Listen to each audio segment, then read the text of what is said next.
Oke, Assalamualaikum warahmatullahi wabarakatuh. Perkenalkan, nama saya Rohimat. Saya dari Prodi Teknik Informatika. Di sini saya akan membuat presentasi tugas UTS, yaitu yang berjudul Sistematik Literatur Review Gunung-Gunung Berapi di Indonesia. Nah, jadi saya mendapatkan judul tentang gunung-gunung berapi di Indonesia, dan di sini ada outline presentasi, dan di sini ada soal-soal yang harus saya kerjakan ada A sampai K. Ini saya harus membuatnya dengan satu persatu. Dan yang ketiga di sini ada studi literatur kata kunci pencarian. Jadi kita juga menggunakan database yang digunakan. Kita menggunakan platform Google Scholar, bisa menggunakan Scopus, ScanDirect, ResearchGate, dan Jurnal Kebencanaan Indonesia. Dan di sini saya menggunakan Google Scholar. Google Scholar ini saya menggunakan kata kunci gunung berapi di Indonesia, volkanik erupsi di Indonesia, manajemen risiko bencana vulkanik, sistem peringatan dini gunung berapi, lalu volkanik Hajar, asesmen Indonesia, mitigasi bencana gunung api, Merapi Krakatau Sinabung belum erupsi, dampak sosial erupsi gunung berapi, pemantauan vulkanik Indonesia. Jadi di sini saya ada 1, 2, 3, 4, 5, 6, 7, 8, 9. Jadi ada 9 kata kunci yang saya gunakan untuk mencari jurnal di Google Scholar ini. Nah, itu kata kuncinya. Lalu lanjut ke seleksi paper. Jadi dari sini saya mendapatkan 487 paper sebagai kata kuncinya.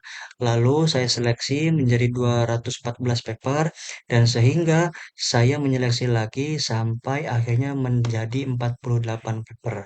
Dan di sini untuk paper finalnya yang memenuhi semua kriteria saya mendapatkan 12 paper. Jadi dari 487 paper yang saya gunakan itu saya seleksi menjadi 12 paper, yaitu paper final yang memenuhi semua kriterianya. Lalu di sini juga ada tabel review penelitian. Di tabel review penelitian itu masih bersinambungan dengan paper yang 12 tadi, yang 12 ini. Jadi saya membuat tabel review penelitian ini ada 12 tabel juga. Dan di sini untuk tabelnya yang pertama di slide ini kita baru memunculkan 6 paper. Yang pertama kita bisa menulis bisa penulis Kayak Surono, Budi Santoso, Andres Tuti, Pratomo, Mai et al. Dan di sini saya juga di dalam tabel ini menulis permasalahan risetnya. Jadi kita bisa lihat bahwa karakter erupsi Merapi 2010 dan dampaknya itu semua saya tulis untuk permasalahan riset dari jurnal yang saya review. Dan untuk tabel lainnya saya mencatat metodologi dan metodologinya. Dan untuk tabel yang lainnya saya memunculkan hasil penelitiannya. Di sini ada hasil penelitiannya. Jadi jurnal yang saya review itu saya menulis di dalam tabel yang penting-pentingnya seperti halnya penulis, lalu tahun menulisnya, lalu ada permasalahan riset, ada metode dan metodologinya, dan ada hasil penelitiannya. Nah, lanjut di slide yang keenam, yaitu lanjutan dari tabel review penelitian tadi, yaitu nomor 7, 8, 9, 10, 11, 12, karena saya mempunyai paper final yaitu berjumlah 12 paper. Dan di sini saya sudah pernah katakan bahwa di sini ada nama penulis sama tahun, ada Ilham Ed, ada Leed, dan di sini ada permasalahan risetnya juga. Untuk salah satunya kayak bahaya vulkanik dan manajemen krisis Pulau Ternate. Dan di sini juga ada metode dan metodologinya. Dan ada hasil penelitian di sini lengkap dan saya buat menjadi berbentuk tabel. Nah, lanjut, yaitu kita ada gap penelitian ditemukan. Saya membuat gap penelitiannya tentang gunung-gunung berapi di Indonesia, yaitu saya yang pertama ada integrasi multisensor real time, dampak sosial ekonomi jangka panjang, yang ketiga kearifan lokal dan kesiapsiagaan. Lalu yang keempat, komunikasi risiko di era digital. Pemodelan bahaya multiskenario, yang keenam perubahan iklim dan aktivitas vulkanik. Jadi bahwasanya ini ada penelitian yang ditemukan bahwasanya kita harus membuat multisensor dan adanya perubahan iklim dan aktivitas vulkanik. Lalu di sini juga ada data variabelnya. Ada daftar variabel penelitiannya seperti nomor satu ada aktivitas vulkanik, ada sistem peringatan dini, ada kesiapsiagaan masyarakat, dan ada manajemen risiko bencana, dan ada dampak sosial ekonomi dan kebijakan mitigasi pemerintah. Dan di sini saya buat dalam berbentuk tabel sepertinya ada definisi operasional dan jenis variabelnya. Seperti halnya aktivitas vulkanik, saya membuat tabel ini ada ketika ada nama pasti ada jenis variabelnya. Ketika ada nama variabel, saya membuat jenis variabel ini menjadi independen, independen, dan dependen. Lanjut, untuk slide yang selanjutnya yaitu ada tentang pernyataan masalah. Jadi di sini juga ada pernyataan masalah dan riset quest. Jadi di sini ada pernyataan masalah satu dan ada pernyataan masalah dua. Bisa kita lihat bahwasanya di sini ada Indonesia memiliki 127 gunung berapi aktif terbanyak di dunia. Namun rata-rata tingkat kesiapsiagaannya masyarakat di KRB hanya 42%. Sistem peringatan dini belum terintegrasi secara komprehensif sehingga risiko korban jiwa dan kerugian sosial ekonomi saat erupsi masih sangat tinggi. Di sini juga ada riset questnya dan dan lanjut yaitu ke tabel yang nomor 10 yaitu tentang riset objektif. Riset objektif di sini saya juga ada RO1 seperti hanya menganalisis dan mengukur pengaruh efektivitas sistem peringatan dini berbasis teknologi IoT. Dan di sini memang karena matkulnya riset teknologi, jadi saya ingin membuat dari jurnal hasil review saya di sini membuat bahwasanya untuk menganalisis dan mengukur pengaruh efektivitas peringatan dini berbasis teknologi IoT, bahwasanya teknologi IoT ini mampu mampu mampu penanganan dini. Jadi bisa mampu penanganan dini seperti hanya kita bisa membuat alat-alat IoT untuk menjadi memonitoring gunung-gunung berapi yang masih aktif.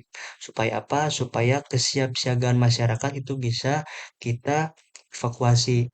Jadi ketika teknologinya ini aktif, dari operator juga langsung membuat peringatan kepada masyarakat untuk segera bergegas menjauh dari area gunung berapi karena dengan adanya teknologi IoT ini kita bisa mengira-ngira bahwasanya akan terjadi letusan atau akan terjadi bahaya gempa dan semacam yang lainnya. Berarti teknologi IoT ini sangat bermanfaat ketika kita buat nanti. Lanjut, ya di sini saya parameter penelitian dari setiap variabelnya. Dari sini juga ada penelitiannya seperti aktivitas vulkanik, sistem peringatan dini, kesiapsiagaan masyarakat, manajemen risiko bencana. Dan yang ke-12 indikator variabel dari setiap variabel bisa kita lihat di sini seperti biasa yang saya buat. Lanjut, ada instrumen. Jadi di sini ada instrumennya juga, ada instrumen bagian satu dan bagian 2. Bisa kita lihat bahwa di sini bagian satu aktivitas vulkanik dan sistem peringatan dini, bagian 2 kesiapsiagaan masyarakat.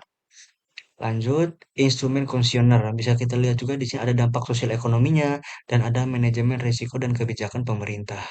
Jadi bagaimana penilaian Anda terhadap kecepatan respon BPBD atau PFMBG dalam menangani bencana. Jadi di sini ada kuisnya juga.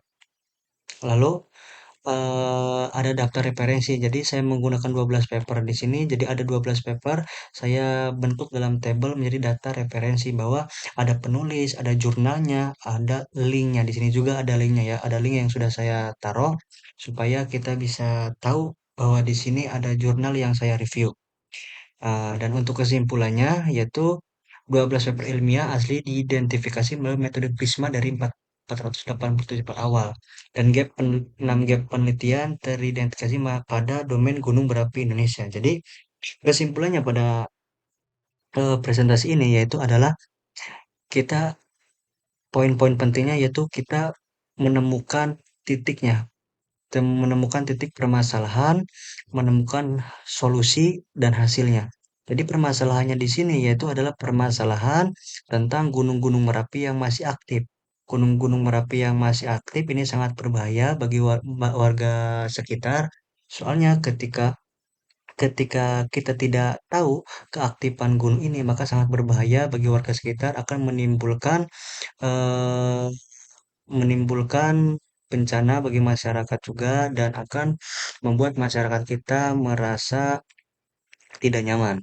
Lalu untuk solusinya dari sini, solusinya yaitu sudah pernah saya bilang tadi bahwasanya di sini kita akan membuat teknologi IoT. Maksudnya untuk apa? Untuk memonitoring dari sekeliling area gunung. Jadi kita membuat alat-alat IoT yang ditaruh di sekeliling gunung agar apa? Agar kita bisa memantau terus. Kita bisa memantau terus bagaimana situasi gunung-gunung yang aktif ini dan bagaimana situasi gunung-gunung yang akan meletus. Jadi hasilnya apa ketika kita membuat teknologi IoT tersebut? Hasilnya masyarakat-masyarakat ini bisa kepantau dan masyarakat-masyarakat ini bisa kita evakuasi dan bisa mendapatkan penanganan dini. Ketika kita tahu bahwasanya akan terjadi letusan, maka memonitoring ini akan langsung menuju ke operator bahwasanya operator akan menyalakan bel atau menyalakan peringatan dini agar secepatnya masyarakat ini untuk dievakuasi. Mungkin kesimpulannya seperti itu. Semoga semoga tugas ini bisa membantu pemahaman kalian. Dari sini, matkul riset teknologi informasi. Sekian dari saya. Wassalamualaikum warahmatullahi wabarakatuh.